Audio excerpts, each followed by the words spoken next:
Assalamualaikum. My name is Ahmad Faris Akil bin Ahmad Fauzi. My metric number is 01DKM21F1107. Today I will present about steam power plant.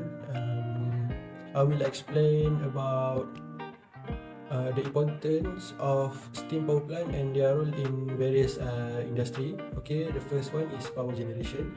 Steam power plant are fundamental in electricity generation. They provide electrical power by convert heat energy into mechanical energy, and then it will be electrical energy. The second one is process industry. Steam is used for tasks like sterilization, distillation, drying and heating. The process is it is a cost-effective and efficient way to transfer heat. The next one is manufacturing. Manufacturing process requires steam for heating, molding and shaping materials. Example, in the textile industry, steam is used for dyeing and finishing fabrics, while in metal industry, it is used for heat treatment and shaping metal product. For the last one, oil and gas industry, steam power plants are used extensively in the oil and gas sector for process like enhanced oil recovery. So next, I will explain about key component at steam power plant. So there is 4 key component in steam power plant. The first one is boiler. The boiler function is to convert liquid into gas. So the gas from the boiler is steam. So the high pressure steam is used to turn a turbine. So the next component is turbine. The turbine is connect to a generator and responsible for convert kinetic energy from the high pressure steam into mechanical energy in the form of rotating power shaft. So the next one is condenser. Condenser function is condense back the steam into liquid form using cooling water.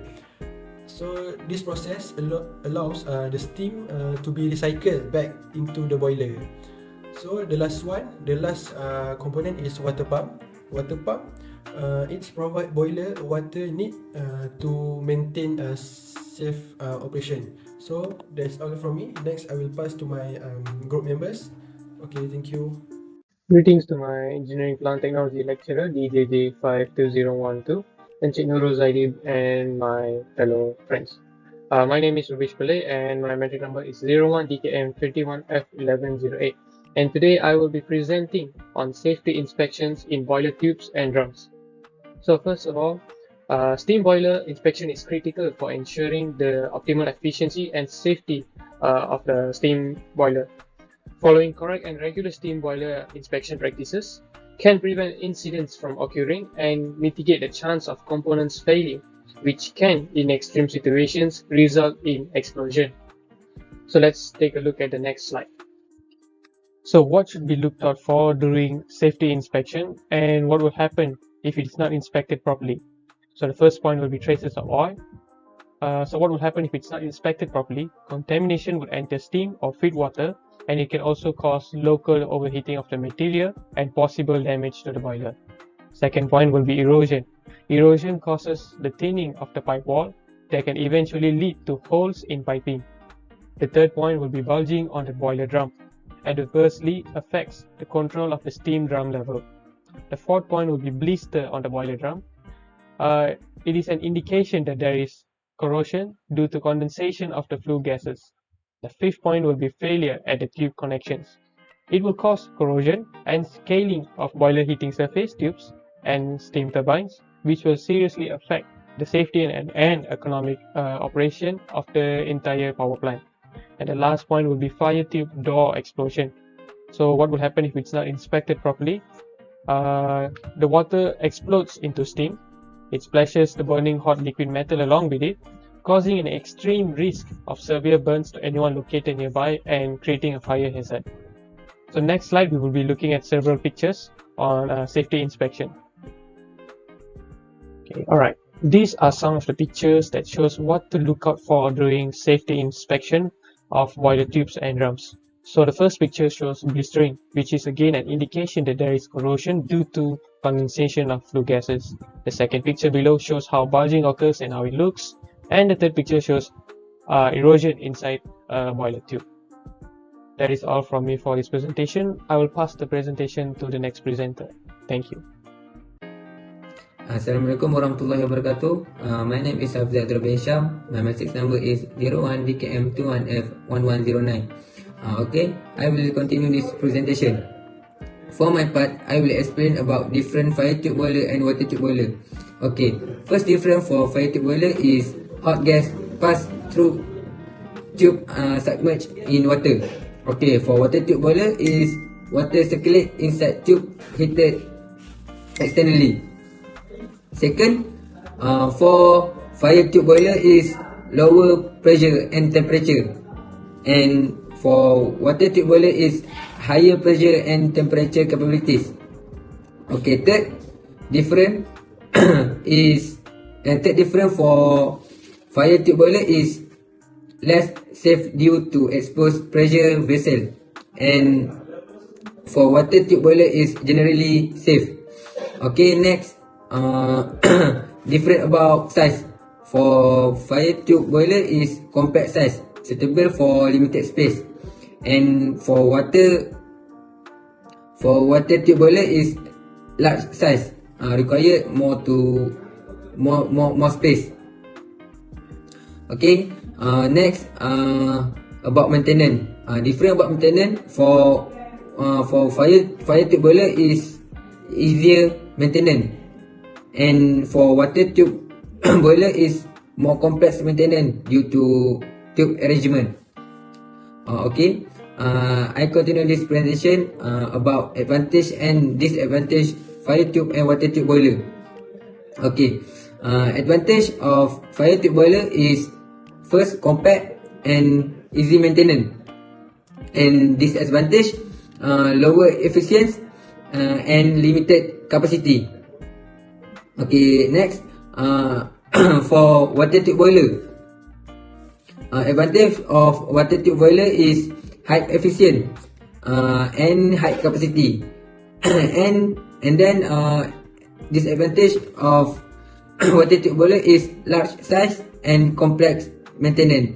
Okay, that's all from me. Thank you and Assalamualaikum.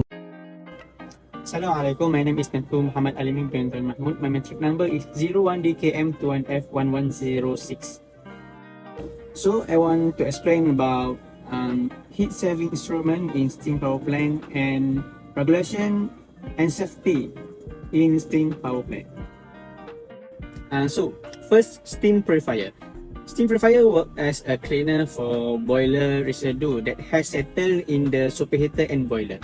Next, air preheater. Air preheater is to on its way to the furnace is heat, utilizing the heat of exhaust gas.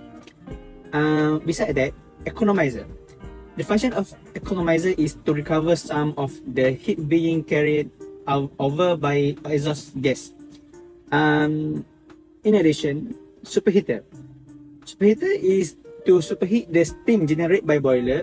Superheater heat exchanger in which heat is transferred to the saturated steam to increase its temperature.